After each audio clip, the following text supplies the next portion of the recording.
Bonjour famille, je m'appelle Gilles Moriconi. Nous sommes si heureux que vous soyez restés avec nous semaine après semaine alors que nous avons ouvert la parole de Dieu et étudié ensemble ici même sur le panel de l'école du sabbat de 3ABN.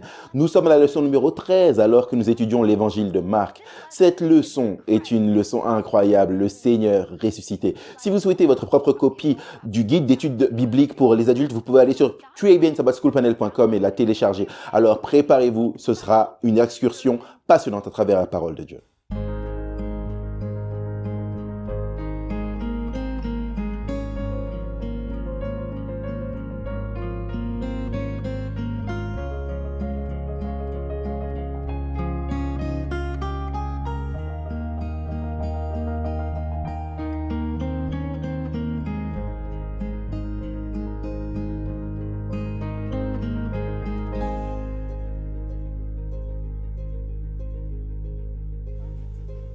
Bonjour famille de 3ABN, je m'appelle Gilles Moriconi et nous sommes dans la leçon numéro 13. C'est juste, vous êtes restés avec nous semaine après semaine alors que nous avons voyagé à travers l'évangile de Marc. Cette leçon, c'est le Seigneur ressuscité. Les 2 dernières semaines ont été un peu lourdes.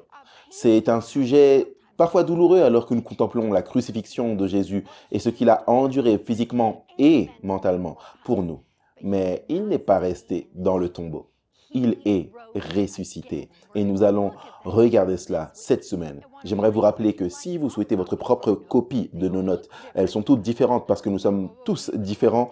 Nous serons ravis de vous les envoyer. Envoyez-nous un email à découvrirdieu4@gmail.com. C'est découvrirdieu4@gmail.com et on sera content de vous les envoyer. J'aimerais vous présenter, même s'ils n'ont pas besoin d'introduction, ma famille sur le panel ici, votre famille également.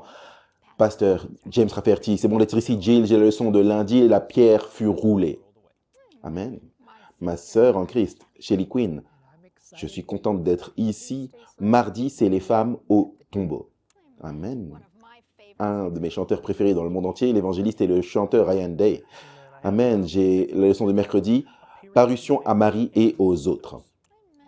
Et pour finir, et non des moindres, mon pasteur John Lomaking, et moi, je dis aller dans le monde entier pour prouver que cette annonce de l'évangile est sur le point de se terminer.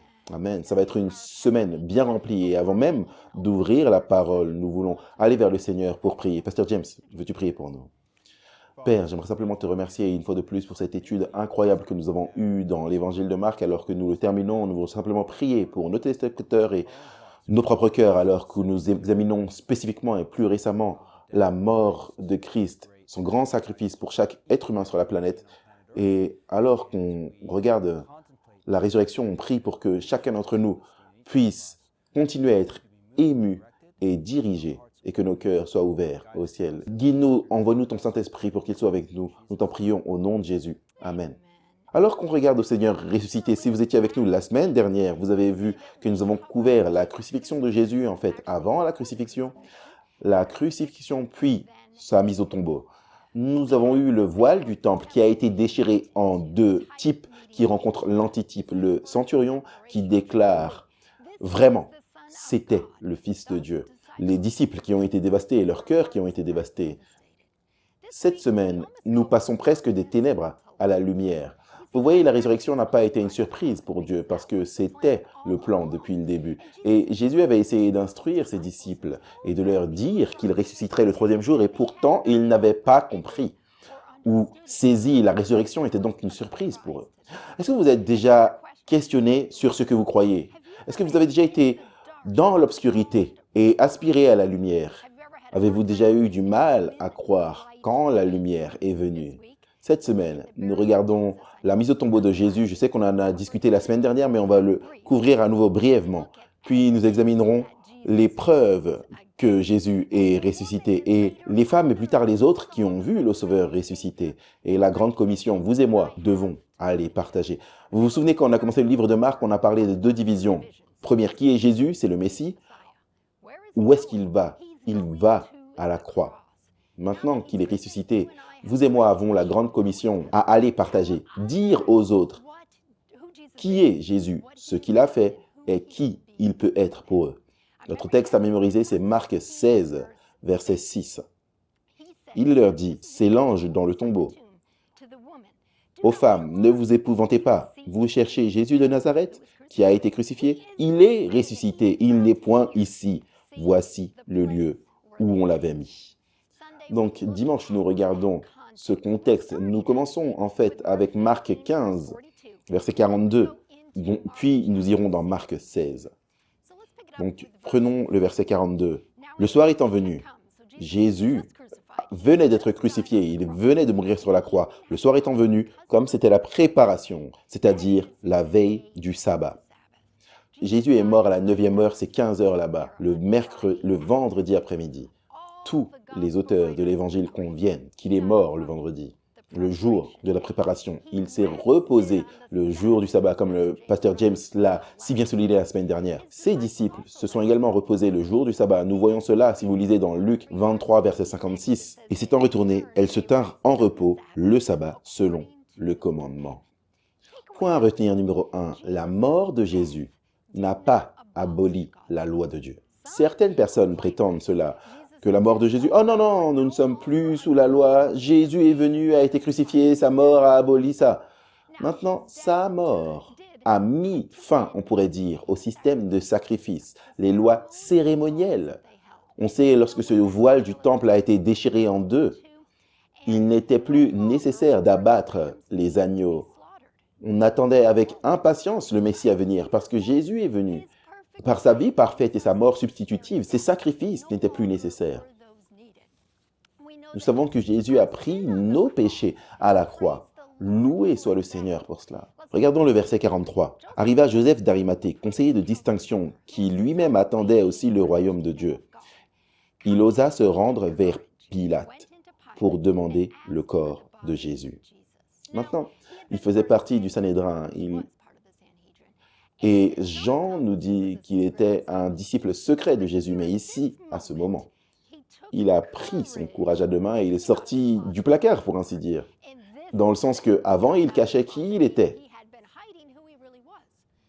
Qui était-il? C'était en fait un disciple de Jésus, mais il avait peur de le faire savoir. Maintenant, il fait une déclaration publique. Le point à retenir numéro 2, la mort de Jésus permet à d'autres personnes de prendre position. Je pense au premier martyr chrétien.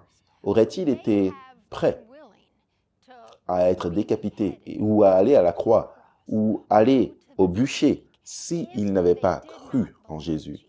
Si Jésus n'était pas mort et ressuscité encore une fois, où serait notre foi? Cela nous donne du courage et de l'espoir. Vous et moi devons accepter et intérioriser son sacrifice sur la croix, puis sa résurrection ultérieure qui nous donne le courage de prendre position. Verset suivant, verset 44. Pilate s'émerveille qu'il soit déjà mort. Le centurion, et il convoque le centurion en lui demandant depuis combien de temps est-il mort. Et lorsqu'il l'apprend, il accorde le corps à Joseph. Comme le pasteur James l'a présenté la semaine dernière, le point à retenir numéro 3, la mort de Jésus n'a pas seulement été prouvée par les disciples ou par une secte religieuse, mais prouvée par le gouverneur romain et l'autorité romaine. Verset 46. Il l'enveloppa du linceul, donc c'est Joseph d'Arimathée qui fait ça. Descendit Jésus de la croix, l'enveloppa du linceul et le déposa dans un sépulcre taillé dans le roc. Puis il roula une pierre à l'entrée du sépulcre. Marie de Magdala et Marie, mère de Jose, regardaient où on le mettait. Le point à retenir numéro 4. Suivre Dieu implique des sacrifices. Quel sacrifice Joseph-t-il a fait dans ces quelques versets ici? Il y avait un sacrifice financier. Maintenant, on sait que c'était un homme riche. Cela n'a peut-être pas été un énorme sacrifice, mais il a dû sortir et acheter le linceul. On sait que Nicodème est allé à acheter des arômes. Il y a eu un sacrifice émotionnel. Il a fait descendre Jésus de la croix. Est-ce qu'il y avait une culpabilité? J'aurais dû le défendre plus tôt. Est-ce qu'il y avait une douleur? J'aime cet homme, il est le Fils de Dieu. Et regardez à quel point il a été battu, meurtri, et maintenant il est mort. C'était un sacrifice émotionnel. Il y a eu un sacrifice de temps. C'est un homme occupé, il prend des heures de son temps pour acheter le linceul et envelopper Jésus. Il y avait un sacrifice personnel, parce qu'il a déposé dans son propre tombeau. Nous avons appris cela de Matthieu, c'est le propre tombeau de Joseph, et il était neuf. Il y avait aussi un sacrifice physique, parce qu'ils ont roulé la pierre devant l'entrée du tombeau. Et Matthieu dit que c'était une grosse pierre. C'était difficile, il y avait un sacrifice physique. Suivre Jésus implique des sacrifices. Un sacrifice, parfois pour vous et moi, c'est financier, personnel, émotionnel, ou peu importe. Maintenant, au chapitre 16, nous voyons les 3 femmes aller au tombeau, les 3 femmes qui sont mentionnées comme étant présentes lors de la mort de Jésus. Et maintenant, on voit les mêmes 3 femmes, Marie de Magdala, Marie la même de Jacques, se rendre au tombeau. Il est dit très tôt le dimanche matin, elles allèrent au tombeau lorsque le soleil fut levé. Et qu'est-ce qui se passe? Lorsqu'elles arrivent, la pierre est roulée. Il y a un ange à l'intérieur et qu'est-ce qu'il dit? Verset 6.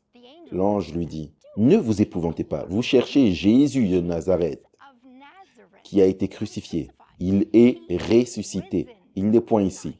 Voici le lieu où on l'avait mis. Mais allez, dites à ses disciples et à Pierre. » Arrêtons-nous là un instant. Vous vous souvenez, on a étudié les semaines précédentes Pierre qui reniait Jésus. Pierre qui avait dit qu'il ferait tout pour Jésus.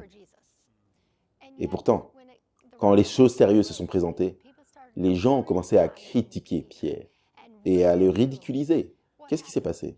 Il a renié Jésus, son Seigneur, Sauveur et Maître. Donc j'aime la façon dont Dieu est si doux avec nous. Les anges savaient que Pierre se flagellait tout le week-end, il se sentait horrible, il y avait une repentance et une vraie conversion qui était en cours.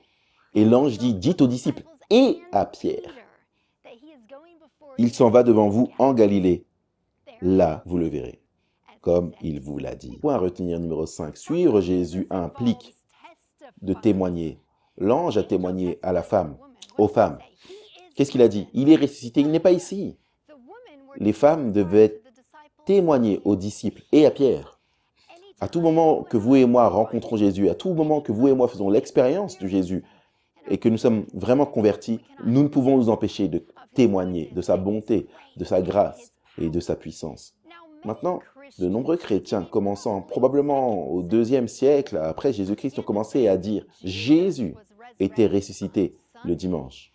Nous devons donc observer le dimanche comme un jour saint, ne reconnaissant pas que Jésus s'est reposé le sabbat dans le tombeau, que les disciples se sont reposés et que la résurrection de Jésus n'a pas aboli, n'a pas altéré ni changé la loi de Dieu.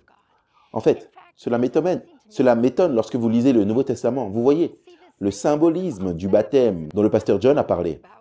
Lors de notre leçon précédente, nous voyons la corrélation, on pourrait dire, entre le moment où nous sommes baptisés, l'enterrement dans l'eau, on pourrait dire, comme le Christ a été enterré dans cette mort, puis cette résurrection, sortir de l'eau, se relever pour marcher en nouveauté de vie. Romains 6, verset 4 le dit de cette façon. Nous avons donc été ensevelis avec lui par le baptême en sa mort, afin que comme Christ est ressuscité des morts par la gloire du Père, de même, nous aussi, nous marchions en nouveauté de vie. Colossiens 2, verset 12 le dit presque de la même façon. Ayant été ensevelis avec lui par le baptême, vous aussi ressuscitez en lui et avec lui par la foi en la puissance de Dieu, qu'il a ressuscité des morts. Vous voyez, parce que Jésus a été ressuscité, notre espérance n'est pas vaine, c'est juste. Parce que Jésus a été ressuscité, vous et moi avons l'espoir de la vie éternelle. Ça, c'est la vérité. Mais aussi parce que Jésus a été ressuscité, vous et moi pouvons expérimenter une transformation de caractère. Vous et moi pouvons expérimenter la puissance de résurrection de Dieu dans nos vies, à travers le Saint-Esprit qui nous habite. Loué soit le Seigneur, nous avons l'espoir, pas seulement de la résurrection, mais l'espoir de la transformation du caractère. Point numéro 6. Suivre Jésus implique une transformation. Amen, amen. Merci Jill. C'est si puissant et c'est vraiment étonnant quand on y pense.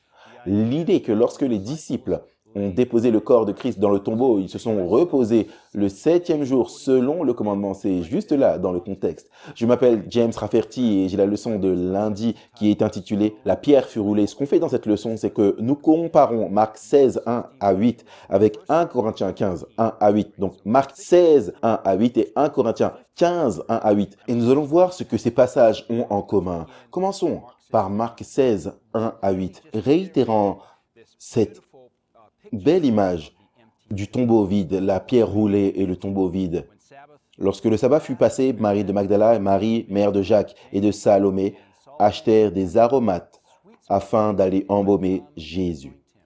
Donc juste après que Christ soit déposé au tombeau, il se repose selon le quatrième commandement, le commandement du sabbat, puis ils retournent très tôt le dimanche matin. Le soleil commence à se lever et ils reviennent parce qu'ils veulent finir la préparation de son enterrement.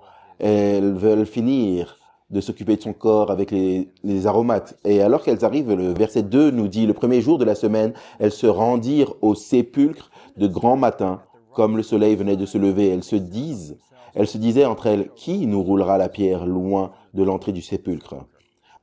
Vous savez, parfois, les pierres, les obstacles que nous devons enlever, au sujet desquels nous nous inquiétons, sur lesquels nous nous concentrons, au moment où on arrive devant, Dieu s'en est déjà occupé.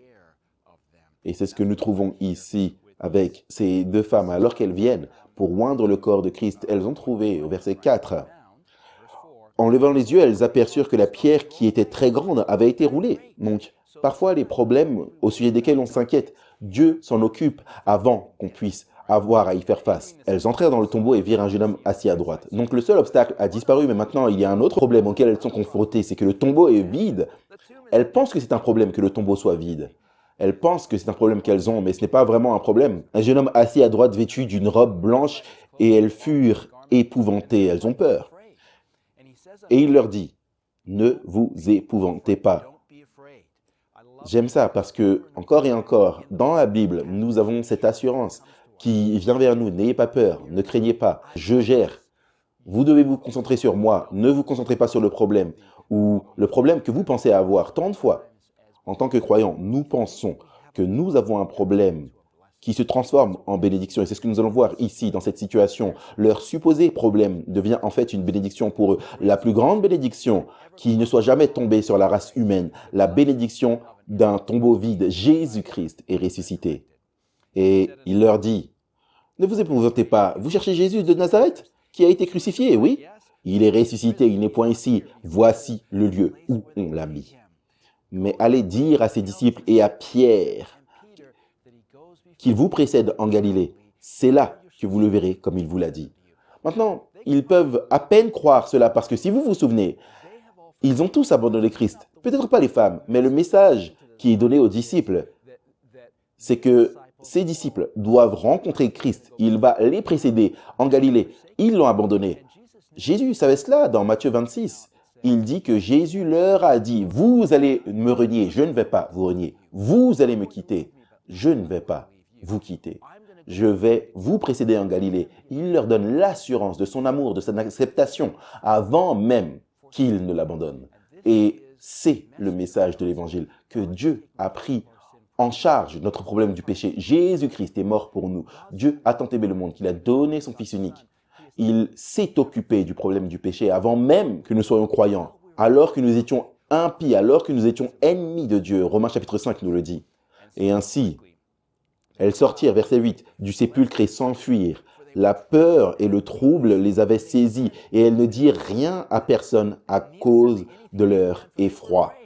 Est-ce que vous pouvez imaginer?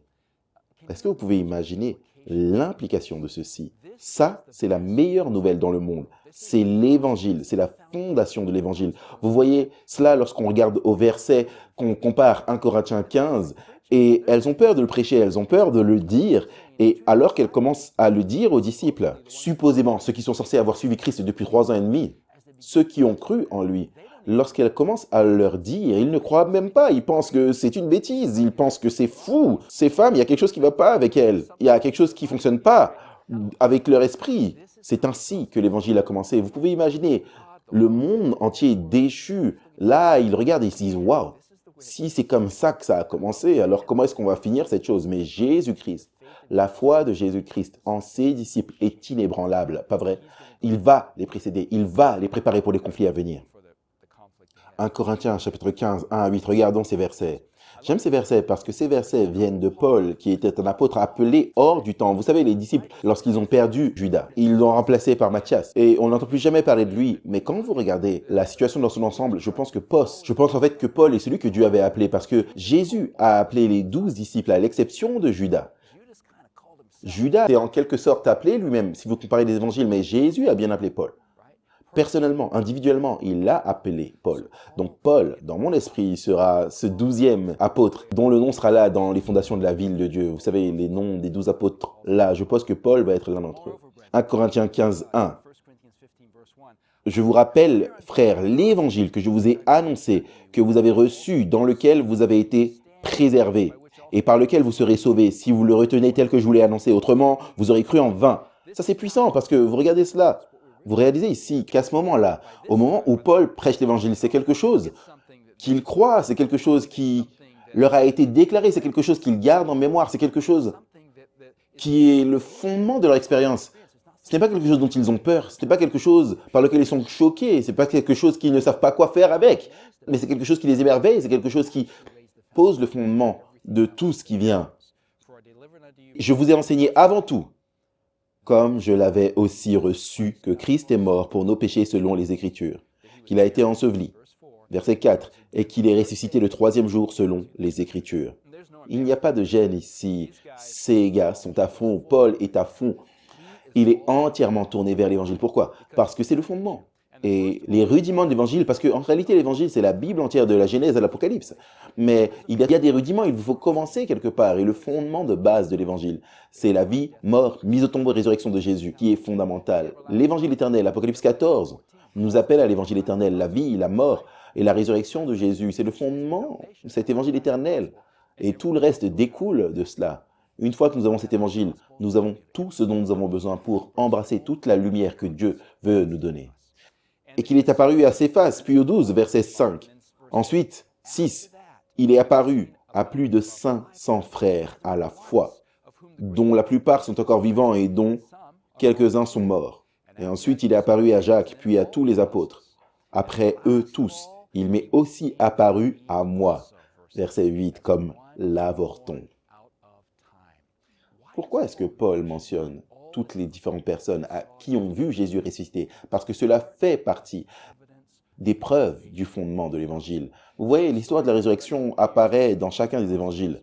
Les auteurs de l'évangile présentent l'histoire sous différentes perspectives. Et même Paul a une vision différente, a une perspective différente, mais ils contiennent tous les concepts fondamentaux qui apparaissent ici dans 1 Corinthiens. 4 idées apparaissent encore et encore et encore. Mort, mis au tombeau, ressuscité et vu. Mort, mis au tombeau, ressuscité et vu. Ainsi, dans Marc, mort et enterré, c'est au chapitre 15. Ressuscité et vu, c'est au chapitre 16. Comme nous en avons parlé avec les femmes, mais il y a un changement dans Marc 16, 7. Il est parlé de la rencontre en Galilée. Là-bas, vous le verrez bien sûr, c'est confirmé dans Jean chapitre 21. Maintenant, certaines personnes trouvent incroyable que les chrétiens croient en un Seigneur ressuscité, mais les preuves de sa résurrection sont substantielles et cohérentes avec la raison numéro 1 pour commencer.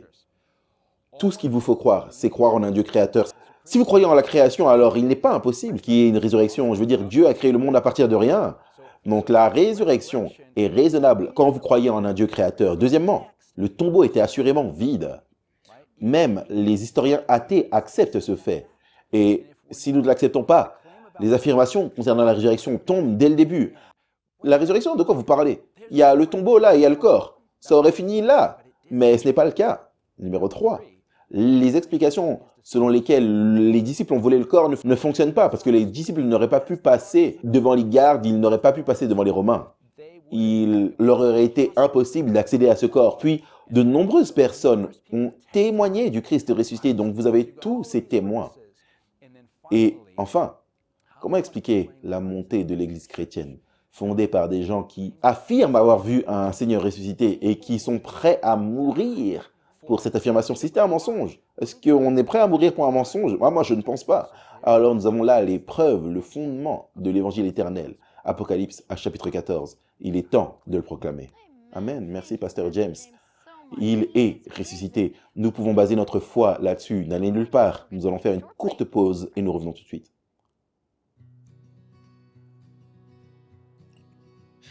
Est-ce que vous avez déjà souhaité étudier plus en profondeur avec les membres du panel de l'école du sabbat? Eh bien, maintenant, c'est possible. Envoyez simplement une demande par email à découvrirdieu4@gmail.com et nous enverrons par mail les notes des panélistes de l'école du sabbat chaque semaine pour approfondir votre propre étude de la parole de Dieu. L'adresse, c'est découvrirdieu4@gmail.com. Nous serons ravis de vous envoyer leurs notes telles qu'ils les ont préparées. Merci de regarder, merci de faire partie de la famille du panel de l'école du sabbat de 3ABN. Un nouveau bienvenue à notre étude sur le Seigneur ressuscité. J'aimerais confier la parole à Miss Shelley Quinn. J'ai la bénédiction d'avoir mardi les femmes au tombeau, un témoignage personnel, la pire année de ma vie, absolument la pire. C'est avéré être la meilleure année de ma vie. C'est ce que Dieu peut faire. Il m'a vraiment appris à un niveau personnel et cela s'est avéré être une année qui a changé ma vie. Nous allons examiner les femmes qui ont regardé Jésus, la crucifixion. C'était le pire jour de leur vie, mais cela va devenir le meilleur. Nous regardons Marc 16, 1 à 8. On commence avec le verset 1. Lorsque le sabbat fut passé, donc ça c'est après les heures du sabbat, Marie de Magdala, Marie, mère de Jacques et de Salomé, achetèrent des aromates afin d'aller embaumer Jésus. Le premier jour de la semaine, elles se rendirent au sépulcre de grand matin, comme le soleil venait de se lever. Si on regarde l'évangile de Jean 19 à 25, il révèle ou identifie au moins 4 femmes témoins de la crucifixion. Il y avait Marie, la mère de Jésus, la sœur de Marie, qui était probablement Salomé, qui est mariée à Zébédée et la mère de Jacques et Jean. Puis, il y avait Marie, la femme de Cléopas. Elle est la mère de Jacques le jeune et Jose. Puis Marie Madeleine. Alors, comprenez cette image. Nous parlons de ce que Jésus a traversé. Voici ces femmes qui regardent avec une horreur abjecte alors qu'elles voient celui qu'elles aiment, leur Seigneur, suspendu entre la terre et le ciel, haletant, luttant pour respirer. Elles assistent à sa mort. Elles voient le soldat romain lui percer le côté avec sa lance. Pouvez-vous imaginer? Pouvez-vous commencer à imaginer cette expérience? Elles entendent ces paroles. C'est fini. Pour elles, tout est fini. Elles ne réalisent pas que Jésus parle de son ministère terrestre et qu'il sera ressuscité pour continuer un ministère en tant que notre grand prêtre au ciel.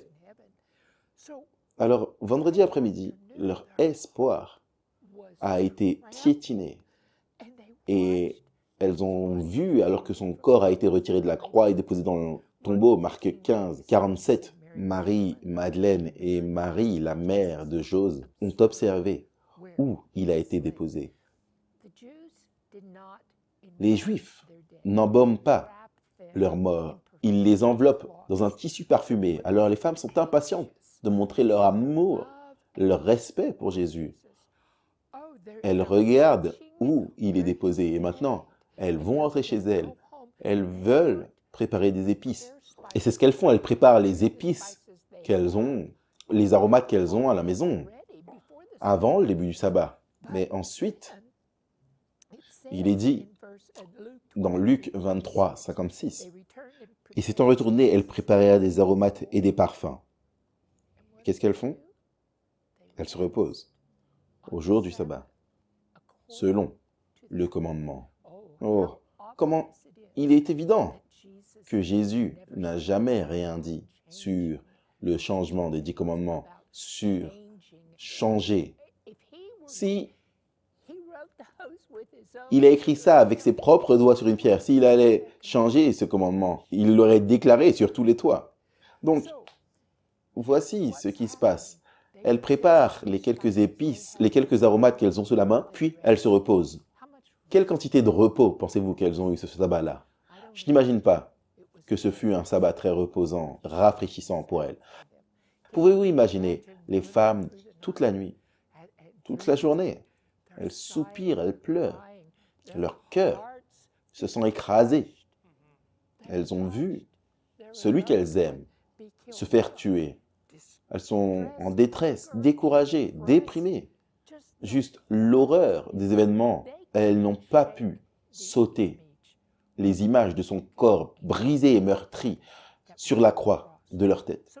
C'est intéressant parce que je pense que je n'avais jamais prêté attention à ça. Marc dit, on vient de le lire, Marc 16, 1, lorsque le sabbat fut passé, Marie Magdala, Marie, mère de Jacques et Salomé, achetèrent des aromates. Elles voulaient avoir tout préparé.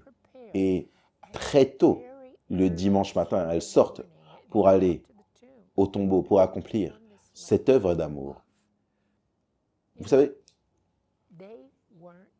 elles ne s'attendaient pas à ce que le corps ne soit pas là. Elles n'ont pas compris la résurrection. Elles ont oublié les paroles que Jésus a dites dans Jean 16, 22. « Je vous reverrai, et votre cœur se réjouira, et votre joie, personne ne vous l'ôtera. » Ces paroles ont été brouillées par l'horreur qu'elles ont traversée.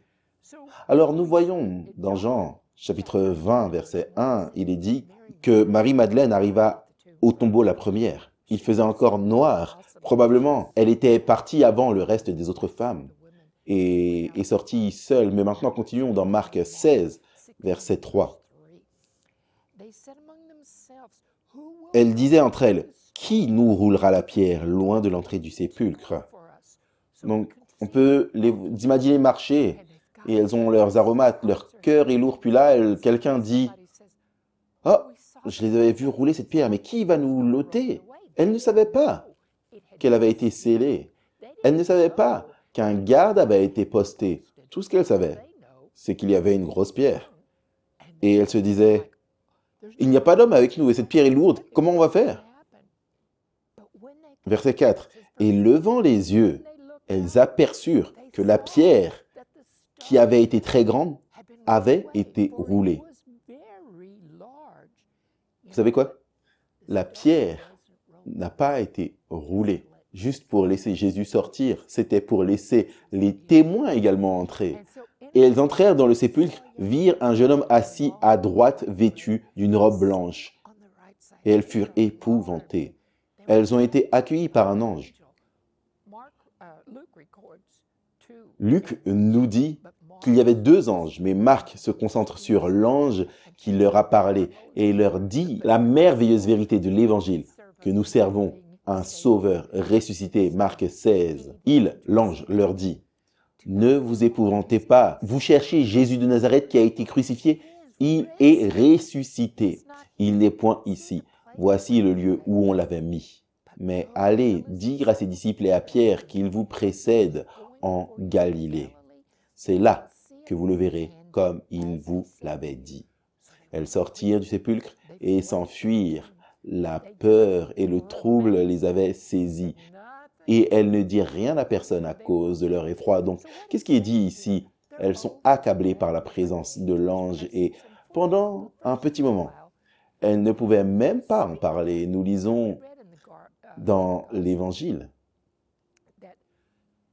que lorsque Marc commence son Évangile, nous savons dès le début que Jésus est le Messie.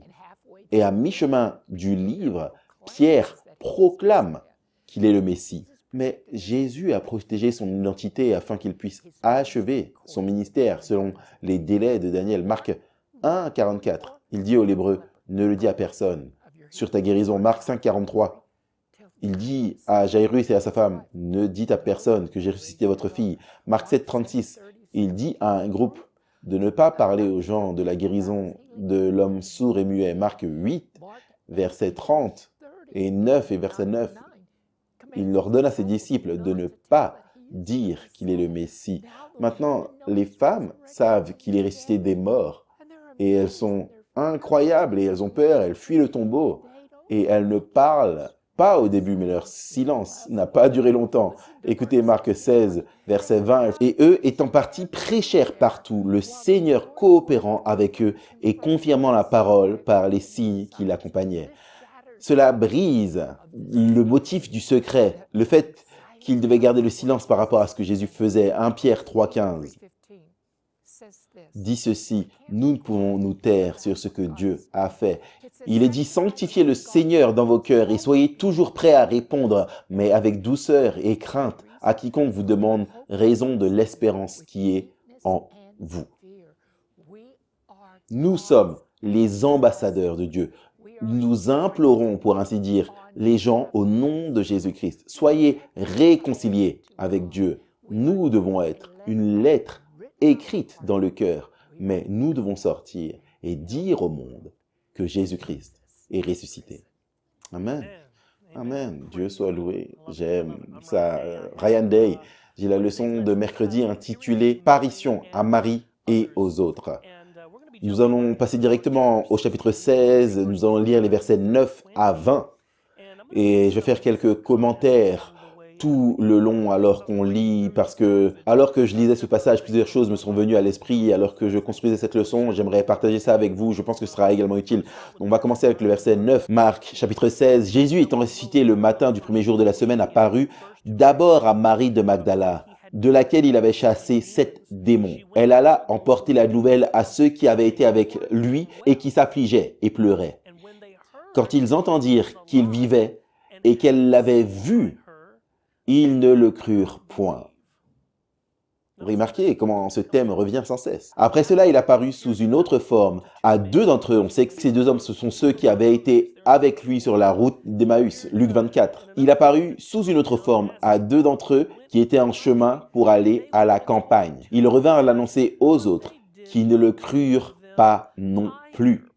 Et ça me fascine. Encore une fois, je ne me place pas comme celui qui, si je vivais à cette époque, je l'aurais cru. Non, je suis sûr que nous aurions probablement été confrontés à tous les défis et l'humanité, tout ce qu'ils rencontraient à ce moment-là. Qui sait, probablement on aurait été incrédule également. Mais je trouve cela intéressant. Mon esprit est revenu à cette occasion dans Actes chapitre 12, où Pierre était en prison.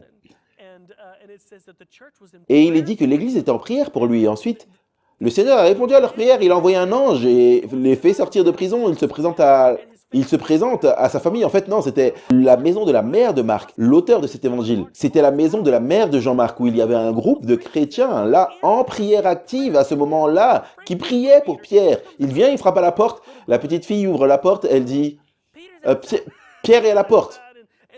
Et la Bible dit que tous, ils ne crurent pas. Ils disent, non, ça ne peut pas être lui. Ça me rappelle, alors que je lis ça, à quel point notre expérience de prière ou nos réunions de prière peut être, et même ces situations similaires, quand on est confronté à des choses, Dieu veut que nous puissions croire, il veut que nous puissions croire en sa puissance, il veut que nous puissions croire en sa parole. Combien de fois remettons-nous en question même sa parole? Et sommes-nous incrédules de la parole même de Dieu qui nous a été délivrée? Et donc, je ne peux m'empêcher d'aller là juste pour voir que tous ces gens viennent et ils disent, on a vu Jésus, on a vu Jésus, on a vu Jésus. Et les autres sont là, non, non, c'est impossible, il est mort.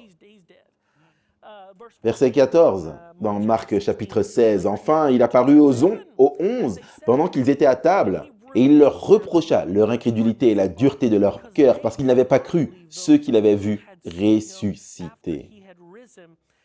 Et encore une fois, je mets une note ici à quel point c'est fréquent que l'œuvre du Seigneur soit interrompue ou empêchée à cause de l'incrédulité. Parfois, l'œuvre de Dieu ne peut pas avancer et être un succès comme elle aurait pu ou dû à cause de notre propre incrédulité dans ce qu'il peut et fera si nous croyons simplement et lui faisons confiance.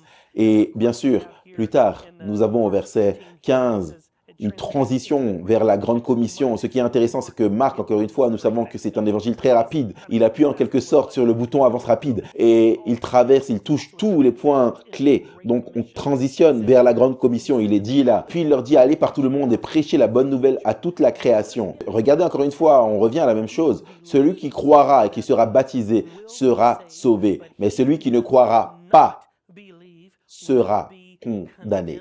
Et donc, j'aimerais souligner ici ce mot qui continue d'apparaître, non seulement dans l'évangile de Marc, et pas spécifiquement dans ce chapitre, bien qu'il apparaisse plusieurs fois dans ce chapitre.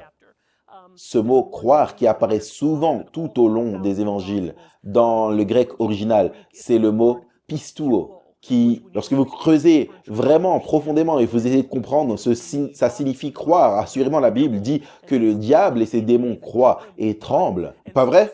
Donc ce n'est pas simplement une acceptation mentale de «Oui, je sais que Jésus est mon sauveur, je sais qu'il est mort sur la croix pour mes péchés, je sais qu'il est ressuscité le troisième jour». C'est bien plus que ça. Jésus dit «Je ne veux pas simplement que vous puissiez croire que ces choses se sont produites, ou que vous puissiez croire que je suis une vraie personne, ou que je suis vraiment mort sur la croix pour vos péchés». Jésus veut que vous puissiez aller plus loin, et c'est ce qu'il exige ici, cette croyance, cette pistuo. Dans le grec original, ça signifie mettre pleinement foi en lui. Ça signifie avoir pleinement confiance en sa parole, en ce qu'il dit, et que ce qu'il dit, il le fera. Ça signifie avoir pleinement confiance. C'est ce que ça signifie vraiment. Ça signifie avoir une foi si forte que vous pouvez tout mettre et enraciner tout ce que vous êtes et ce que vous avez été et ce que vous pouvez être en Jésus-Christ parce que vous croyez en ce qu'il peut faire pour vous.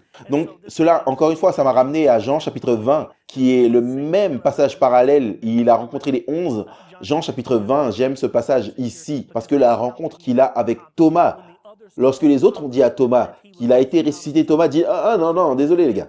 Encore une fois, voici Marie et les femmes, puis vous avez les deux sur le chemin d'Emmaüs. » Ensuite, on a maintenant les 11 disciples ou les 10 qui disent « Hé, Jésus est ressuscité, il est vivant. » Et même après tous ces témoignages étonnants, Thomas dit toujours « À moins que je ne le voie de mes propres yeux, à moins que je mette ma main dans son côté, à moins que je touche ses mains. » Regardez ce qui est dit dans Jean 24 à 29.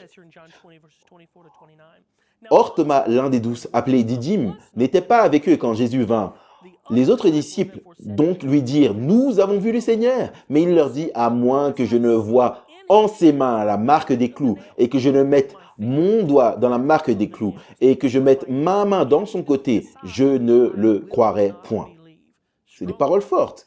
Il est dit au verset 26 de Jean 20. Et 8 jours après, ses disciples étaient de nouveau dans la maison et Thomas était avec eux. D'ailleurs, 8 jours, dans les 40 jours, entre le moment où il est ressuscité et le moment où, bien sûr, Jésus va monter. Donc, Jésus a attendu 8 jours pour faire une rencontre avec Thomas. Et il dit ici, Thomas était avec eux. Jésus vint, les portes étaient fermées, il se tint au milieu d'eux et dit, « Paix vous soit. » Puis il dit à Thomas, « Avance ton doigt ici. » J'aime ça. Avance ton doigt ici. Je peux juste imaginer.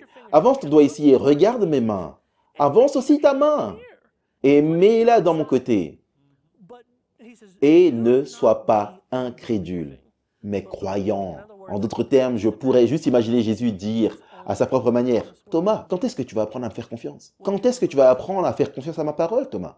Quand vas-tu vraiment croire et avoir foi en la parole que je t'ai donnée? » Puis au verset 28, il est dit, Thomas lui répondit, « Mon Seigneur et mon Dieu. » Jésus lui dit, « Parce que tu m'as vu, tu as cru. Bienheureux ceux qui n'ont point vu et qui ont cru. » Ça, c'est puissant.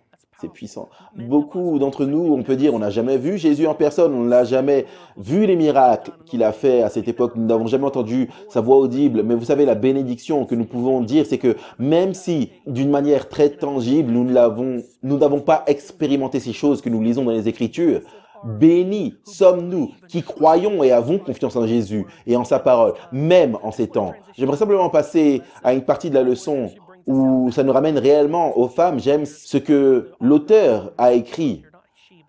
Il est dit, la première personne à avoir vu Jésus vivant était Marie-Madeleine. D'autres femmes l'ont vu également. Et c'est significatif que les premières personnes à avoir vu le Seigneur soient des femmes.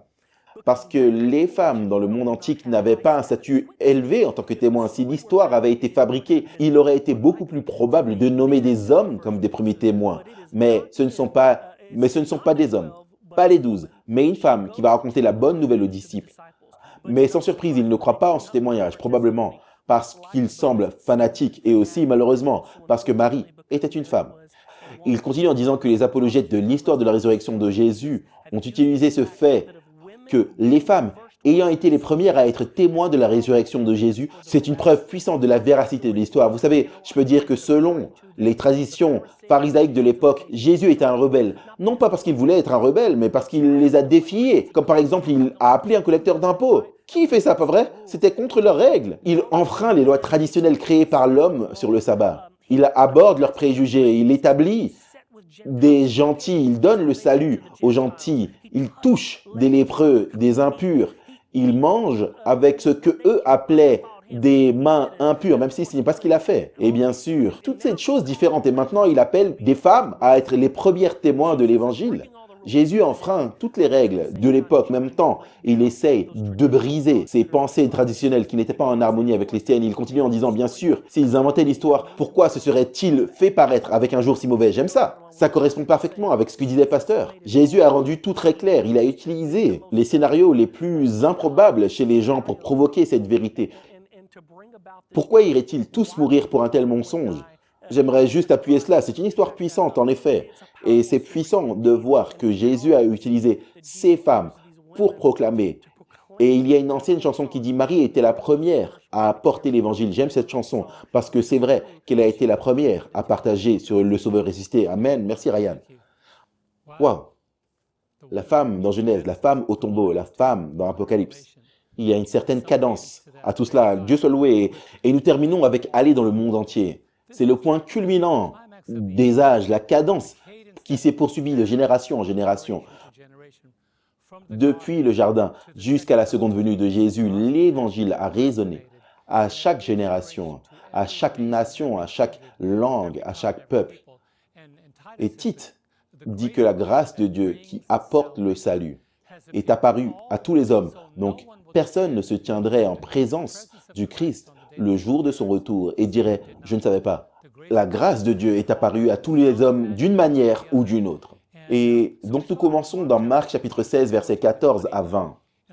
Et je ne vais pas tout couvrir, je vais simplement me focaliser sur le verset 15, puis le verset 16 et 17. Il est dit « Puis il leur dit, allez par tout le monde et prêchez la bonne nouvelle à toute la création. » Donc Jésus réprimande l'incrédulité des disciples. Ensuite, il dit, celui qui croit et qui sera baptisé sera sauvé, mais celui qui ne croira pas sera condamné. Ensuite, verset 17, il parle des signes qui le suivront. Et il parle du fait de parler de nouvelles langues. Et j'aimerais faire un accent très rapide là-dessus. Il ne dit pas parler en langue, il parle déjà en langue. Ils étaient des Galiléens, ils devaient apprendre une langue, mais maintenant ils parleraient en d'autres langues, comme le dit la Bible, de nouvelles langues, les langues des nations qui les entouraient. Le point, c'est que l'évangile n'a jamais été destiné à semer la confusion, mais à clarifier. J'aimerais simplement souligner quelques points importants. La preuve que l'évangile est maintenant en train d'arriver à un crescendo. Je ne dis pas que l'évangile se terminera parce que à travers les âges incessants de l'éternité, nous apprendrons de nouvelles choses sur l'évangile. C'est une leçon qui ne se termine jamais. La preuve que l'évangile va crescendo, c'est Matthieu chapitre 22, versets 32 et 33. Écoutez ça. Mais apprenez du figuier la parabole qu'il vous offre, quand déjà son rameau est tendre et qu'il pousse des feuilles. Vous connaissez que l'été est proche. De même aussi, vous, quand vous verrez toutes ces choses, sachez que cela est proche, à la porte. La preuve que l'évangile est en crescendo, c'est que ce sont des jours remplis de mauvaises nouvelles. Cependant, ce sont des jours de guerre et de conflits internationaux. Ce sont des jours de terreur et de signes effrayants. Ce sont des jours d'instabilité économique et d'incertitude politique. Toutes les preuves de la venue du Seigneur. Ce sont des jours de mariages brisés et de familles en ruine. Ce sont des jours de controverses doctrinales et de tromperies religieuses. Ce sont les jours où le monde change pour le pire. Et la preuve que le Seigneur revient bientôt, c'est que le signe numéro 1, le rejet de la preuve. Regardez 2 Pierre 3, versets 3 à 4. Sachant tout d'abord ceci, que des moqueurs viendront au dernier jour, marchant dans la moquerie selon leur propre convoitise en disant « Où est la promesse de sa venue ?» Car depuis que les pères se sont endormis, toutes choses demeurent au même état. Arrêtons-nous là-dessus, les choses ont changé depuis ma naissance. L'époque où j'allais à l'école, les choses ont changé au cours des 10 dernières années. Elles ont changé rapidement. Nous vivons dans un climat qui change. Mais ceux qui vivent dans ce climat rejettent l'épreuve. Je sais que l'été est proche. Je sais que l'été approche parce que les preuves sont abondantes. Je sais que Jésus est en route parce que les preuves sont abondantes. Mais Pierre dit, ils oublient volontiers. Ce n'est pas un manque de preuves, ils choisissent simplement de ne pas croire. Donc, quand vous y pensez, Jésus n'a pas non plus retardé sa venue. Regardez dans Hébreux 10, 37. Certaines personnes disent, oh, le Seigneur retarde sa venue. Non, non. Car encore un peu de temps. Et celui qui vient, viendra, il ne tardera pas. Donc, il peut sembler qu'il ait oublié, mais il n'a pas oublié. Tous les signes qu'il a prédits de sa venue prochaine s'accompliront avant qu'il ne vienne. Les preuves dans le livre évangélisé à la page 704, paragraphe 1, il nous est dit, Les anges retiennent maintenant les vents de conflit jusqu'à ce que le monde soit averti de sa catastrophe à venir, mais une tempête se rassemble, prête à éclater sur la terre. Et quand Dieu dira à ses anges de relâcher les vents, il y aura une telle scène de conflit qu'aucune plume ne peut la dépeindre. Je pense toujours à ça, je me dis, mais à quoi est-ce que ça va ressembler? Je vous ai montré 2-3 choses qui ne sont que de légères preuves de tout cela. Donc, les preuves que Jésus revient bientôt, c'est le rejet de l'évidence. Le deuxième signe, l'immoralité légiférée. Pensez-y un instant. L'immoralité légiférée. Luc 17, versets 28 et 29. De même aussi, comme il arriva au jour de Lot, on mangeait, on buvait, on achetait, on vendait, on plantait, on bâtissait. Mais au jour où Lot sortit de Sodome, il plut du feu et du soufre du ciel qui les fit tous périr. Nous vivons à l'époque de l'immoralité légiférée. Qu'est-ce que ça signifie? Romains 1, 26 et 27. Ce sont des signes indubitables du retour de Jésus. Si vous voyez les signes des jours de Lot réapparaître à nouveau, c'est la preuve que la venue du Seigneur est proche. Qu'est-ce qui est dit? Romains 1, 26. C'est pourquoi Dieu les a livrés à des passions infâmes, car leurs femmes ont changé l'usage naturel en celui qui est contre nature. Et les hommes aussi, parallèlement, laissant l'usage naturel de la femme, se sont embrasés dans leur convoitise les uns envers les autres, commettant l'infamie mal avec mal en recevant en eux-mêmes la dure récompense de leur égarement. Vous voyez ça aujourd'hui? L'immoralité légalisée. C'est un des signes qui montre que nous vivons dans les derniers jours. Et donc, si dénoncer l'iniquité prédominante entraîne la persécution, je préfère être persécuté par les hommes. Je préfère être persécuté par les hommes que poursuivi par Dieu. Le troisième signe, la dégradation orchestrée. Regardez Jean 3, verset 19. La dégradation orchestrée, en d'autres termes, la dégradation est orchestrée par les ténèbres. Jean 3, 19. Or, c'est ici le jugement, que la lumière est venue dans le monde et que les hommes ont mieux aimé les ténèbres que la lumière. Voilà pourquoi, car leurs œuvres étaient mauvaises. Donc pensez-y un instant. Nous vivons à une époque où l'obscurité est orchestrée. Hollywood essaye d'adapter nos yeux à l'obscurité. Mon appel pour vous est de ne pas laisser vos yeux s'ajuster à l'obscurité. Priez que vos yeux s'habituent à la lumière. Parce que nous vivons à une époque où la Bible dit dans Ésaïe 60, verset 2, « Car voici les ténèbres couvriront la terre et des ténèbres épaisses et profondes. » Mais qu'en est-il de nous? Mais l'Éternel se lèvera sur vous et sa gloire sera vue sur vous. Ne laissez pas vos yeux, votre esprit, votre vie s'adapter aux ténèbres.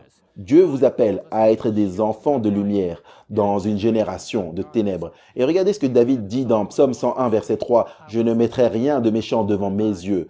Je déteste les œuvres de ceux qui tombent et ne s'accrochent pas à toi. » Qu'est-ce qu'il dit par là? Il dit, je vois des choses, mais je ne vais pas les laisser s'accrocher à moi. C'est difficile de se promener dans les rues de ce monde aujourd'hui et de ne pas voir des choses. Il dit, ne laissez pas ces choses s'accrocher à vous. Vous pourriez les voir et dire, oh non, ne les laissez pas s'accrocher à vous. Parce qu'il y a certaines choses qui seront gravées dans votre esprit que vous souhaitez n'avoir jamais vues. Ne les laissez pas s'accrocher à vous. Le quatrième signe, c'est le rejet de la vérité. Ça, c'est la génération qui soutient la doctrine. Eh bien, laissez-moi le dire de cette façon. Un manque d'intégrité doctrinale. Et c'est la génération qui détermine ce qu'il croit grâce au film. Réfléchissez-y. Quelqu'un m'a parlé du film Noé. Et j'ai demandé, mais à chaque fois qu'un film sort, ils disent, oh, tu devrais aller le voir. J'ai dit, c'était comment? Ils ont dit, ça donnait l'impression que Noé était en colère et se battait contre Dieu et que Noé avait beaucoup de femmes. J'ai dit, mais ce n'est pas dans la Bible. Mais ceux qui ne croient pas en la Bible, ne lisent pas la Bible, déterminent ce que la Bible enseigne à travers les films. Comme les 10 commandements, ça ne sort pas de la Bible. La passion du Christ n'est pas exacte du point de vue des Écritures. La résurrection, il y a un autre film là-dessus. Le film Ici le ciel existait où la personne va au ciel et revient. Ça, ce n'est pas clair doctrinalement. L'enlèvement, ça, ce n'est pas clair sur le plan des Écritures. Tant de gens préfèrent regarder un film plutôt que de lire la parole de Dieu. C'est pourquoi ils sont dans les ténèbres. Mais qu'y a-t-il derrière cela? 2 Thessaloniciens chapitre 2 verset 10. « Et en toute séduction d'injustice pour ceux qui périssent, parce qu'ils n'ont pas reçu l'amour de la vérité pour être sauvés. Et à cause de cela, Dieu leur envoie une énergie d'erreur pour qu'ils puissent croire au mensonge. » Ne permettez pas à vos yeux de s'adapter à l'obscurité. Signe numéro 5, rapidement. Le démantèlement du protestantisme. Nous vivons dans une époque où il est difficile de trouver des protestants. Vous entendez des évangéliques et des athées. Mais les protestants sont ceux qui croient encore en un « ainsi parle l'Éternel » non dilué. Mais la Bible dit que personne ne vous séduise par aucun moyen, car ce jour ne viendra pas à moins que l'apostasie ne vienne d'abord et que l'homme de péché ne soit révélé, le fils de la perdition. 2 Thessaloniciens chapitre 2 verset 3. Et enfin, le dernier signe, l'assurance de la victoire de l'Évangile. Ça, c'est de bonnes choses. Il y a beaucoup de mauvaises choses, mais il y a de bonnes choses là. L'assurance de la victoire de l'Évangile. L'Évangile ne va pas finir. Il va atteindre son crescendo dans la prochaine venue du Seigneur. Vous voyez, nous avons prêché sur la parole ressuscitée. Nous avons prêché sur la parole qui parcourt la terre. Mais un jour, nous allons voir la parole vivante. Ça, c'est le crescendo de l'Évangile. Et c'est quoi l'assurance? Matthieu 24, 14. Et cet Évangile du royaume sera prêché dans le monde entier comme un témoignage à toutes les nations. Et alors, la fin viendra. Ça, c'est l'assurance bénie. Mais qui va faire cette œuvre? Romains 9, verset 28. Car il terminera l'œuvre et l'abrégera en justice. Le Seigneur fera une œuvre abrégée sur la terre. Est-ce que Jésus revient? La preuve est claire. Ne fermez pas vos yeux. L'heure de son retour est proche. Amen. Merci, Pasteur John, Ryan, Shelly, Pasteur James. J'aime étudier la parole de Dieu avec vous et glaner des idées. Alors merci à tous. J'aimerais vous donner à chacun une opportunité de partager une pensée finale. Juste une pensée finale dans Apocalypse 12, verset 11, il est dit qu'ils l'ont vaincu par le sang de l'agneau et par la parole de leur témoignage. Et ils n'ont pas aimé leur vie jusqu'à la mort. C'est seulement lorsque nous comprenons la vie, la mort et la résurrection de Jésus-Christ que nous serons prêts à mourir au moi, parce que cette mort a déjà eu lieu. Et nous n'aimerons pas notre vie jusqu'à la mort, parce que nous avons l'espoir de la résurrection. Amen, amen. Vous savez, je pense aux femmes, à ce sabbat qu'elles ont passé après la crucifixion de Jésus. Combien ce sabbat a dû être tumultueux et c'était la pire expérience de leur vie. Mais elles ont été au tombeau et elles ont découvert que le Seigneur est ressuscité. Et ça devient alors le meilleur jour de leur vie. De même, comme il l'a fait pour elles, il l'a fait pour moi. La pire année de ma vie est devenue la meilleure année de ma vie. Parce que j'en suis vraiment venu à comprendre l'amour de mon Sauveur ressuscité. Il peut le faire également pour vous. Amen. Nous avons appris qu'il est essentiel pour nous de croire vraiment, c'est-à-dire d'avoir la foi et faire pleinement confiance à Jésus-Christ dans sa parole.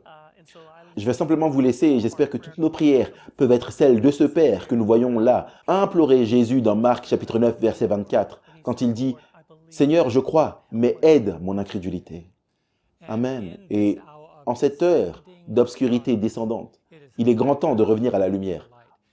En cette heure de corruption morale, il est temps de revenir à la sainteté. En cette heure de vérité rejetée, il est temps de revenir à la parole. Amen. Ici, à TrueABN, nous croyons dans le fait de passer du temps dans la parole de Dieu. Nous croyons en la proclamation du message non dilué des trois anges à un monde perdu et mourant. Nous croyons que vous nous rejoindrez ici à TrueABN et allez nous aider à proclamer cet évangile. Merci de faire partie de la famille du panel de l'école du sabbat de 3ABN. Et la semaine prochaine, nous commençons un tout nouveau trimestre. Parfois, les gens disent « Non, c'est fini ». Maintenant, ce n'est pas le cas.